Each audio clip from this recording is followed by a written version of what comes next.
Hello guys, good morning all of you and welcome back to our channel again. हम discuss कर रहे थे physical world and measurement यानी भौतिक जगत एवं मापन, और इस पे हम डिस्कस कर रहे थे डायमेंशनल एनालिसिस के एप्लीकेशन के बारे में, जिसमें हम दो टॉपिक ऑलरेडी पढ़ चुके हैं। जिसमें पहला था भौतिक सूत्र की सत्यता की जांच, उस पर हमने क्वेश्चन भी डिस्कस किए थे और उस कॉन्सेप्ट को हम समझ चुके हैं। दूसरा जो पॉइंट था वो था भौतिक राशियों के बीच अंतर संबंध, जो हम डिस्कस कर चुके हैं और उस पर भी हमने क्वेश्चंस लिए थे। इस एप्लीकेशन का जो तीसरा और फाइनल पार्ट हमारे पास बच जाता है वो है किसी भी भौतिक राशि के आंकिक मान को एक मात्रक पद्धति से दूसरी मात्रक पद्धति में चेंज करना। इस चैप्टर में हमने तीन मात्रक पद्धतियों के बारे में बात करी है गाइस, MKS, FPS और CGS। तो इन्हीं मात्रक पद्धतियों में किसी भी भौतिक राशि के आंकिक मान को हम एक पद्धति से दूसरी पद्धति में बदल सकते हैं डायमेंशनल एनालिसिस के एप्लीकेशन के थ्रू। और इस पे हमने लास्ट लेक्चर में एक क्वेश्चन भी लिया था, जिसमें हमने 5 न्यूटन जो कि MKS में होता है उसको CGS में कन्वर्ट किया था। तो वहाँ पे इसका आंकिक मान आया था 5 × 10⁶। MKS पद्धति में बल का जो मात्रक होता है वो होता है किलोग्राम मीटर पर सेकेंड स्क्वायर, जिसे हम न्यूटन कहते हैं, और वही CGS पद्धति में बल का मात्रक होता है ग्राम सेंटीमीटर पर सेकेंड स्क्वायर, और जिसे हमने डाइन कहा था। इसके साथ ही हमने एक कन्वर्जन करके ये देखा था कि एक न्यूटन जो है वो 10⁶ डाइन के बराबर होता है, और ये एग्जाम में कई बार एक नंबर में सीधे पूछ लिया जाता है। आज के इस सेशन में हम इसी टॉपिक को थोड़ा और कैरी ऑन करेंगे और इस पर और क्वेश्चन डिस्कस करेंगे, ताकि आप इस कॉन्सेप्ट को बहुत अच्छी तरह से समझ सको। तो चलिए शुरू करते हैं आज का सेशन। हम बेसिकली डिस्कस कर रहे थे application of dimensional analysis, application of dimensional analysis.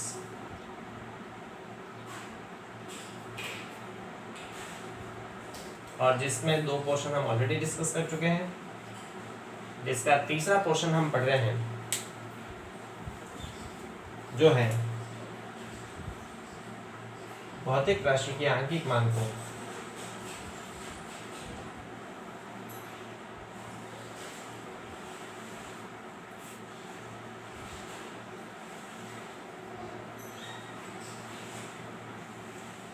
एक पद्धति से दूसरी पद्धति में बदलना।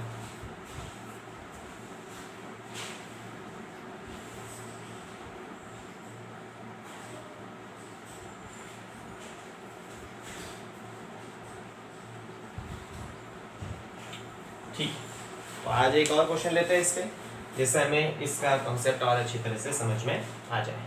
हम बात करते हैं एनर्जी की, ऊर्जा की।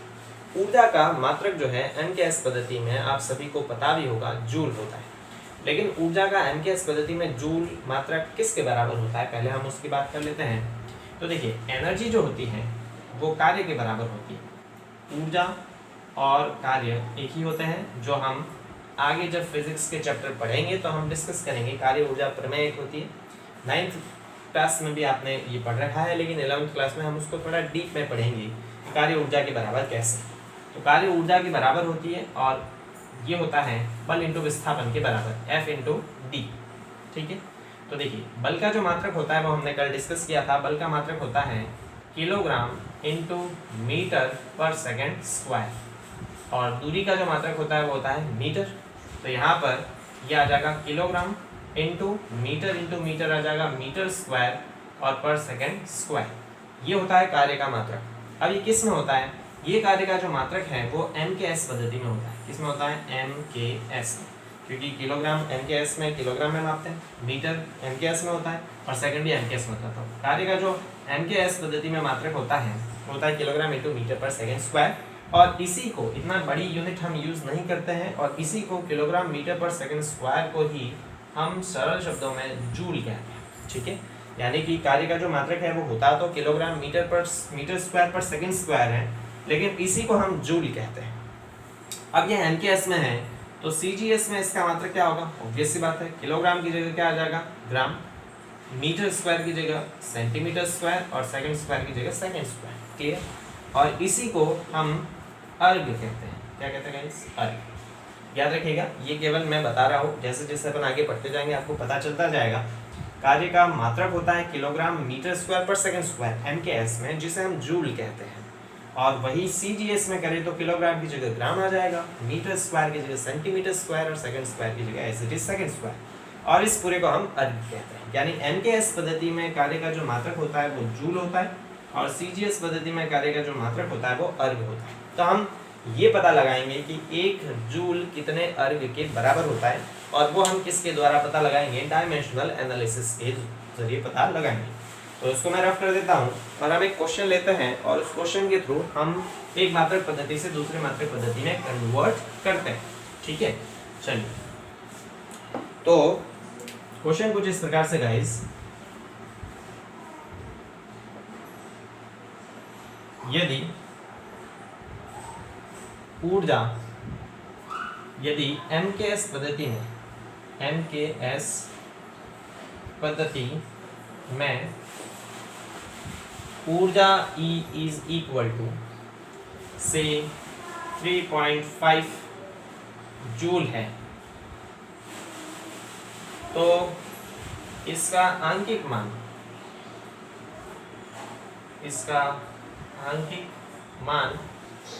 CGS पद्धति में क्या होगा। ठीक है, क्वेश्चन ये है कि अगर हमारे पास MKS पद्धति में ऊर्जा का जो मान है वो 3.5 जूल है, ठीक है, तो हमें ये पता लगाना है कि इसी 3.5 जूल का आंतरिक मान CGS पद्धति में क्या होगा। तो वेरी इजी है। सबसे पहले हम गिवन डेटा जो है वो लिख लेते हैं, कल अपन ने सॉल्यूशन किया था। सो सॉल्यूशन में सबसे पहले हम बात करते हैं एनर्जी की। तो हमारे पास एनर्जी E की डायमेंशन अपन लिखेंगे। ऊर्जा और कार्य की एक ही विमा होती है, और मैं इस विमा का उपयोग भी बार बार कर चुका हूँ। तो इसकी जो विमा होती है वो होती है m1 L2 T-2, ये इसकी विमा होती है। अब हम किसी भी भौतिक राशि की विमा को किस प्रकार से लिखते हैं, हम उसे लिखते हैं m की घात a, l की घात b और t की घात c, इस तरह से लिखते हैं। यानी यहाँ पे a की जगह मेरे पास क्या आएगा 1, b की जगह क्या है 2 और c की जगह भी क्या है -2। तो यहाँ पे हम सीधे तौर पे लिख सकते हैं that here a की वैल्यू है 1, b की वैल्यू है मेरे पास 2 एंड c की वैल्यू भी मेरे पास है -2। ऑलराइट, दूसरी बात, हमें जो दे रखा है 3.5, ये क्या है, किसी भी फिजिकल क्वांटिटी को हम किस तरह से लिखते हैं, हम लिखते हैं n1u1 बराबर n2u2, इस तरह से लिखते हैं। तो यहाँ पे ये 3.5 जो है वो n1 दे रखा है मेरे पास, ठीक है। यहाँ पे दूसरी बात, हमें किस पद्धति से किस पद्धति में बदलना है, MKS से CGS में बदलना है। सो हमें बदलना है फ्रॉम MKS टू CGS, और n1 का मान हमारे पास दे रखा है 3.5। ये केवल न्यूमेरिकल वैल्यू, इसके पीछे हम मात्रक नहीं लिखेंगे, ठीक है।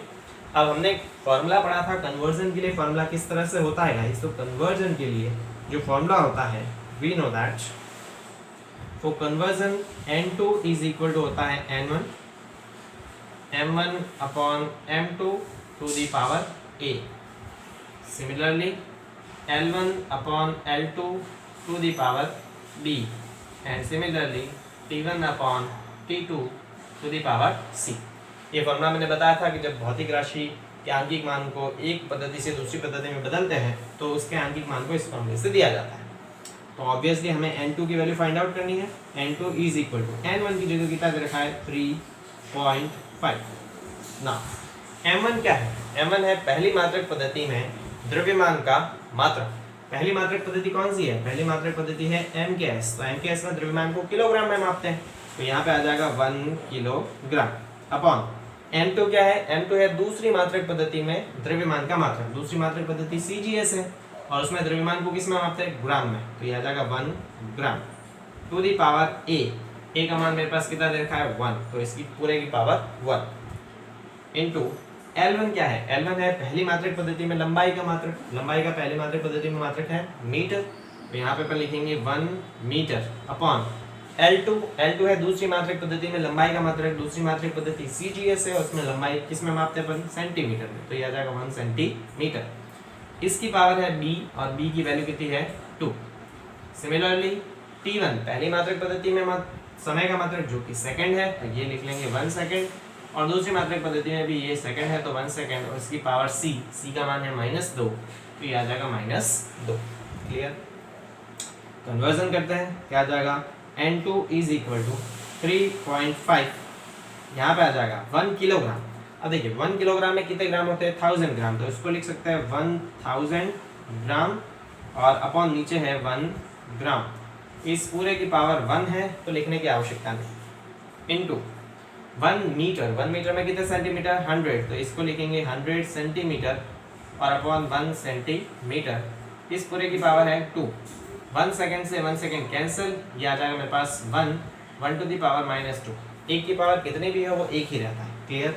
इन दैट केस मेरे पास आ जाएगा N2 is equal to 3.5 bracket, यहाँ पे देखिए ग्राम से ग्राम कैंसिल, क्या बच जाएगा केवल 1000, सो इट बिकम्स 1000 इनटू, यहाँ पे देखिए सेंटीमीटर से सेंटीमीटर कैंसिल और 100 टू द पावर 2, तो ये बच जाएगा 100 टू द पावर 2 और 1 की पावर कितनी भी हो 1 ही आता है।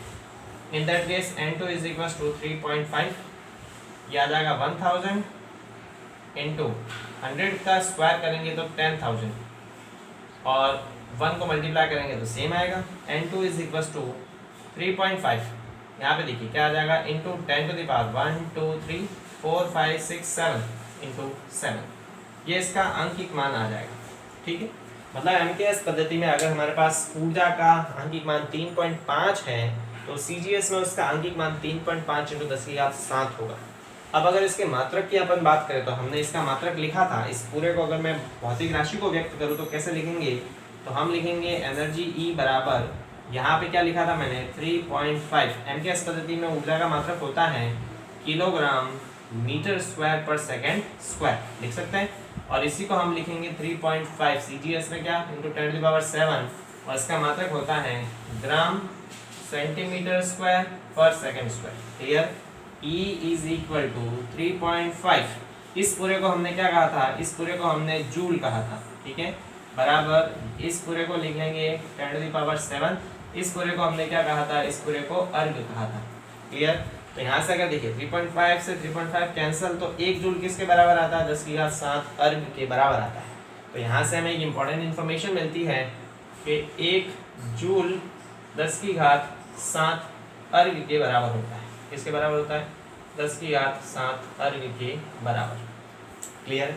क्या पढ़ा आपने कि 1 जूल 10⁷ अर्ग के बराबर होता है। तो इस प्रकार हम किसी भी भौतिक राशि के अंकिक मान को एक पद्धति से दूसरी पद्धति में बदल सकते हैं।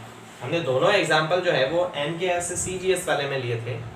इससे अगले वाले क्वेश्चन में हम लेंगे इसका उल्टा, हम किसी भौतिक राशि के अंकिक मान को सीजीएस मात्रक पद्धति से एमकेएस मात्रक पद्धति में कन्वर्ट करेंगे। सेम फिनोमिना यहाँ पर भी होगा, केवल जो पावर है वो नीचे आएगी, उसको ऊपर लाके आना पड़ेगा, ठीक है। तो इसका आप स्क्रीनशॉट ले लीजिए और अपने फेयर काम में कर लीजिएगा।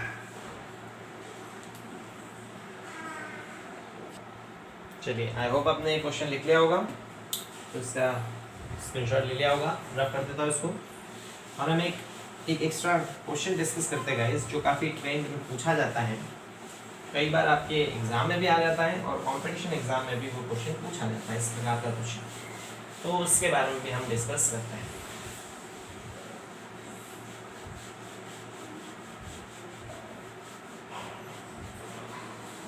चलिए देखिए क्वेश्चन किस प्रकार का है। क्वेश्चन लिखा है, a force F, velocity V and acceleration are taken as the fundamental units। मैं क्वेश्चन लिख देता हूँ so that आप completely इसको अंडरस्टैंड करो। If force F, velocity and acceleration, velocity V and acceleration, capital A, are taken as fundamental units, are taken as fundamental units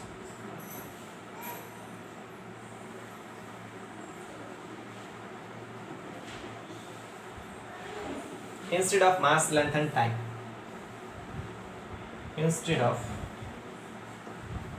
mass, length and time, then express pressure, then express pressure P and impulse I in terms of FV&A, FV&A। देखिए very easy question क्या है उसको समझते हैं। इस तरह का question अक्सर अभी ट्रेंड में पूछा जाता है कंपटीशन एग्जाम्स में भी और आपके लोकल एग्जाम्स में भी ये क्वेश्चंस आ जाते हैं। लिखा है कि फोर्स, वेलोसिटी और एक्सेलरेशंस को अपन फंडामेंटल यूनिट मानते हैं, मतलब मूल मात्रक मानते हैं। ठीक है, हमने मूल मात्रक क्या पढ़े हैं? यांत्रिकी में 3 मूल मात्रक पढ़ते हैं हम, M, L और T। M माने मास यानी कि द्रव्यमान का, L माने लेंथ यानी कि लंबाई और T माने टाइम यानी कि समय। यही अपने पढ़ा है कि फंडामेंटल यूनिट हम 3 तरह की पढ़ते हैं, M, L और T। ये 3 मूल मात्रक पढ़ते हैं और बाकी जितनी भी भौतिक राशियां हैं उनके मात्रकों को इन्हीं मूल मात्रकों पर घात चढ़ाकर व्यक्त किया जाता है। ये हम पढ़ चुके हैं। क्वेश्चन ये कहता है कि अगर हम इस M, L और T की जगह क्या माने, अगर हम इस मास, लेंथ और टाइम की जगह द्रव्यमान, लंबाई और समय के मूल मात्रकों की जगह हम मूल मात्रक किसे माने? बल को, वेलोसिटी को और त्वरण को, यानी कि बल, वेग और त्वरण को अगर हम मूल मात्रक माने किसकी जगह? Instead of mass, length and time, द्रव्यमान, लंबाई और समय की जगह अगर हम बल, वेग और एक्सेलरेशन को मूल मात्रक माने तो दाब और आवेग का जो हमारे पास विमीय सूत्र होगा वो किस प्रकार से आएगा।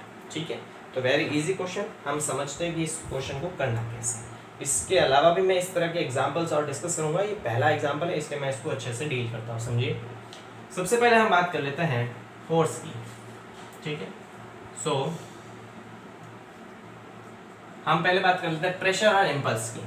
तो सॉल्यूशन में हम ये देखते हैं कि प्रेशर बेसिकली क्या होता है।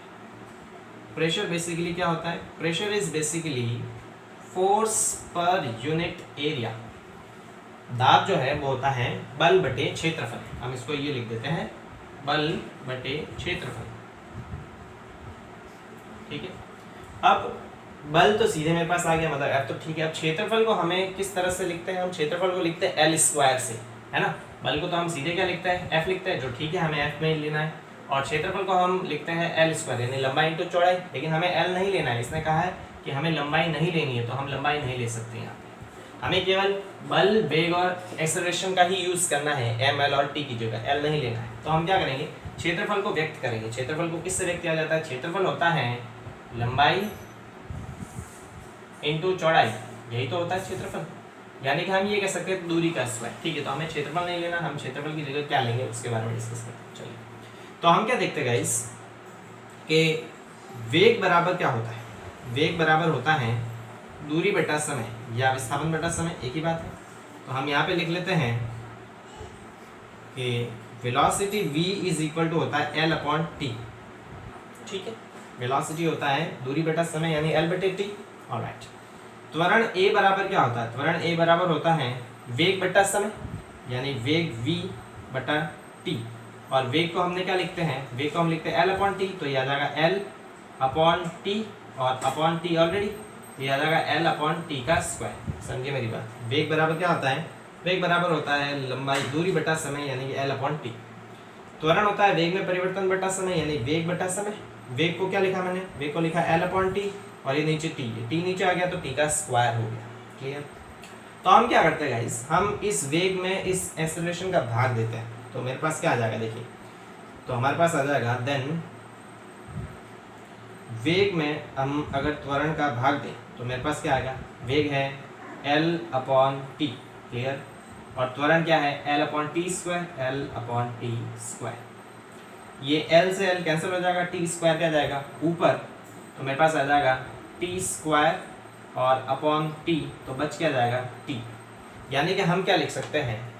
हम T की जगह क्या यूज कर सकते हैं? हम T की जगह V अपॉन A यूज कर सकते हैं। क्लियर है? हम T की जगह क्या यूज कर सकते हैं? V अपॉन A यूज कर सकते हैं। पहली बात, हम T की जगह V अपॉन A यूज कर सकते हैं। क्लियर? इसी तरह से दूसरी बात हम करते हैं। अगेन यहाँ से हम बात करें कि हमें यहाँ पे क्या चाहिए होता है? हमें चाहिए होता है L स्क्वायर। मैं लिख देता हूँ यहाँ पे। ठीक है, अब यहाँ से हम देखें L की जगह क्या यूज कर सकते हैं? यहाँ से इस L की जगह मैं क्या लिख सकता हूँ? ये T इसके गुणा में आ जाएगा, तो यहाँ से मैं लिख सकता हूँ L बराबर आ जाएगा V into T, V into T. लेकिन हम वापस ये पता है कि हमें T का यूज़ नहीं करना है, तो हम इस L को लिखेंगे V इंटू टी की जगह क्या लिखा जा सकता है, T बराबर क्या है, देखिए T बराबर है V अपॉन A, तो ये T की जगह हम वापस क्या लिख सकते हैं, V अपॉन A। तो यहाँ से L बराबर आ जाएगा V का स्क्वायर और अपॉन A। क्लियर है। तो देखिए हमने T की जगह तो क्या लिखना है, हम T की जगह लिख सकते हैं, T की जगह तो हम V यूज़ करेंगे V अपॉन A, जहाँ पर T आएगा वहाँ पे हम V अपॉन A लिखेंगे और जहाँ L आएगा वहाँ पे V स्क्वायर अपॉन A लिखेंगे। क्लियर है। तो अब हम डायमेंशन लिख सकते हैं, कैसे देखिए, प्रेशर P बराबर होगा फोर्स पर यूनिट एरिया, बल बटे क्षेत्रफल, बल की जगह तो F ही लिखना है, नो डाउट, तो हमने लिख लिया F। और L की जगह हमें कहा गया है कि L यूज़ नहीं करना है, तो L की जगह हम क्या लिख सकते हैं, V स्क्वायर अपॉन A, तो ये आ जाएगा V स्क्वायर अपॉन A और उस पूरे का क्या है, whole square. Clear. Is equal to आ जाएगा F अपॉन V का square V to the power 4 और अपॉन A का square A to the power 2, क्या आ जाएगा F A स्क्वायर क्या आ जाएगा ऊपर और नीचे क्या आ जाएगा V4। क्लियर। ये V4 ऊपर जाएगा तो पावर क्या हो जाएगी इसकी माइनस, ये आ जाएगा F की power 1 A to the power 2 और B टू द पावर -4। तो हमने इस तरह से प्रेशर की यूनिट क्या लिखी, MLT की जगह हमने किसका यूज़ किया, हमने यूज़ किया F A और V का। तो इस प्रेशर की यूनिट क्या आ जाएगी, इस प्रेशर की जो डायमेंशन फॉर्मूला आएगा वो आएगा F1 A2 V -4। तो इसी तरह हमने प्रेशर का निकाला, प्रेशर की जगह हम किसका निकालेंगे, इम्पल्स का निकालेंगे, यानी तो इसी तरह हम आवेग का निकाल लेते हैं गाइस। तो देखिए इम्पल्स जो होता है, इम्पल्स बेसिकली होता है फोर्स इनटू टाइम, यानी कि आवेग बराबर होता है बल इंटू समय। तो I बराबर बल की जगह तो हम सीधा F लिख सकते हैं और समय की जगह क्या लिख सकते हैं, T की जगह हमें लिखना है V अपॉन A, तो ये आ जाएगा V अपॉन A। ये A ऊपर आएगा तो पावर माइनस हो जाएगी, तो I बराबर आ जाएगी F1, ये V की पावर 1 और A की पावर ऊपर आएगी तो -1। क्लियर। तो हमने इस तरह इसकी डायमेंशन लिखी, किस में लिखी, हमने M L और T का यूज़ नहीं किया, बल्कि इस M L और T की जगह हमने F V और A का यूज़ किया। हमने प्रेशर की डायमेंशन क्या निकाला, F1 A2 V -4, इसी तरह इम्पल्स का निकाला F1 V1 A -1। तो जो हमें यूनिट दे रखी है, जो हमें मात्रक दे रखे है, उस मात्रकों को पहले बदलना पड़ेगा, फिर हम उसको दूसरी तरह से लिख सकते हैं। इससे रिलेटेड भी और मैं क्वेश्चन डिस्कस करूंगा हमारे अगले वीडियो लेक्चर में। तो मिलते हैं गाइस नेक्स्ट वीडियो में नए टॉपिक के साथ। Thank you so much.